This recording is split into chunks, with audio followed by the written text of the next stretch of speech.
بصراحة كنطلقوا مشاكل الظروف نظرا إلى أن لعبنا شوط أول ممتاز، كنا أقرب من التسجيل، كانت يمكن حتينا في الشوط الثاني على أنها تكون نبقاو بلا ميم ديسيبلين تاكتيك حتى من غير الكرة، حاجة اللي كانت جيدة في الشوط الأول، والاستحواذ أننا نحاولوا نلعبوا أكثر كرات في الدار ديال الخصم، لكن يمكن تحدثنا كذلك بخصوص ان يعني تكون واحد لا باسيونس في التعامل مع مجريات الشوط الثاني، والهدف كنا كنحسوا بانه جاي، كان يمكن يجي في الدقيقه 46 او 70 او 80، لكن يمكن الكارطون روج اللي كان شويه قاسي او كثير قاسي علينا جعل ان المقابله تاخذ واحد المنحى اخر، ولكن كنشكر اللاعبين اللي بينوا على واحد لا فورس دو كاركتير اللي قويه بزاف، ماشي من السهل انك تلعب من قوس لواحد المده كبيره، والحمد لله كنظن بانها ان بون بوان، نقطه جيده. الحمد لله على هذه النقطه. كنبغي نشكر الزملاء ديالي على المقابله اللي قدموا. الشوط الاول كنا قرب اننا نسجلوا، كنا بغينا ندخلوا في الشوط الثاني نحاولوا نسجلوا باش نهزوا شويه الريتم، باش نحاولوا ناخذوا 3 نقاط. كيف ما شاف الجميع عندنا بطاقه الحمراء بالذات في المجرى ديال المقابله، ولا خاصنا ناخذوا نقطه، ما نخرجوش من هنا بزيرو نقطه. برافو للعابه، برافو لكلشي، يعني الحمد لله قدمنا مقابله في المستوى، مقابله رجوليه، كنا ناقص اللاعب ولكن ما بانش، وكنا قرب اننا نسجلوا، ولكن الحمد لله على هذه النقطه. نحاولوا دابا نمشيو ريكوبيريو دغيا باش نحاولوا ناخذوا التاهل في المقابله ديال السعوديه ان شاء الله الرحمن الرحيم. I think a tough game against a great team, fantastic players. My players, they're brilliant. First half, we tried to control the game from the strategic point of view. We blocked them; they could not do absolutely nothing. Second half, we start to grow up, and I think we deserve to win the game. But that last decision, last pass, doesn't come, and it was our fault not to win this game. Totally our fault. But let's keep going. We still have a chance to win the last game and see what happens. But again, my players, they did everything, but today was not possible.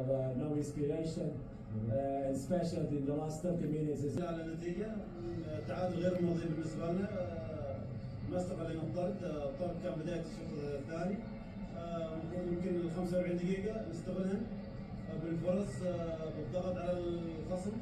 ما حاولنا. المنتخب المغرب لاعبين عناصر خبرة عندهم، خصوصا بالناحية الدفاعية. المنتخب يعرف يوقف في العرضيات، يعرف يتعامل مع الكرات العرضية والكرات اللي تخطئها بالدفاع. الحمد لله ما زالت لنا فرصة إن شاء الله في المباراة. إن شاء الله نقدم كل ما عندنا نفس هذه المباراة وأفضل إن شاء الله، ونحاول نحصل 3 نقاط إن شاء الله. سبورت مباراة قوية اليوم، هل تظن أنه النقص العددي أثر عليكم في باقي مجريات المباراة؟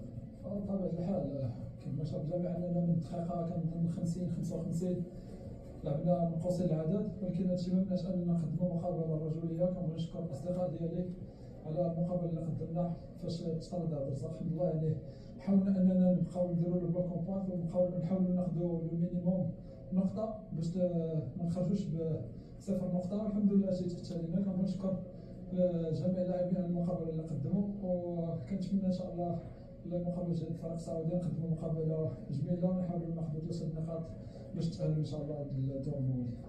الفوز، التعادل، 4 نقاط. المباراة القادمة الجميع ينتظرها، الجماهير المغربية والجماهير السعودية، ستكون مباراة مثيرة. بطبيعة الحال ضد اللاعبين لعبوا ضد فريق قوي، فريق سعودي فريق قوي عنده لاعبين مجربين، وهادشي ما كيمنعش اننا حنا فريق قوي، وحنا جينا لهنا باش نفوزوا بجميع المقابلات. دابا نحاولوا نصاوبوا المقابلة ونريكوبيرو مزيان باش نحاولوا نقدموا المقابلة الجاية واحد طبق كروي جيد، ونحاولوا ناخذوا 3 نقاط ان شاء الله. كل التوفيق والخير. شكرا. عودة إليكم. What can you say about the game technically for the Moroccan team tonight? We are Moroccans, we want always win, but sometimes the situation is changed in the game, so we play with 10 men, so then it's important we don't lose and be dangerous to make it well again. So yeah, disappointed we don't win, but happy that we work together as a team. Many strikers since the beginning, but we haven't seen many chances for the Moroccan team tonight against Oman. Why? They play very good defending as a team. Yeah, this I cannot speak about the 100 players, so it's difficult to answer this question. The red card of Hamidallah maybe disturbed you on the beach. What can you say about that? What do you mean?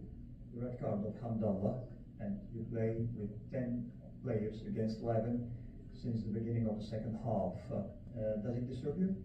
Of course. All the team, of course. We play with 10 men, it's more difficult. But yeah, I don't know if it was really a red card. It was not on purpose. But yeah, no excuse. We need to forget this game, not forget, but learn from this game and focus on the next game. Thank you so much.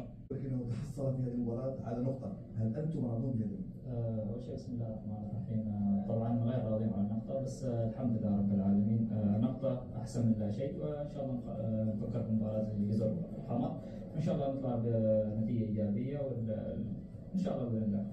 المباراة كانت صعبة قوية في مختلف مجرياتها، شهدنا ندية كبيرة بين المنتخبين، وحتى مدرب المنتخب المغربي قال أحيي المنتخب العماني على هذه الشجاعة. منتخب المغرب منتخب كبير يمتلك لاعبين ذو خبرة.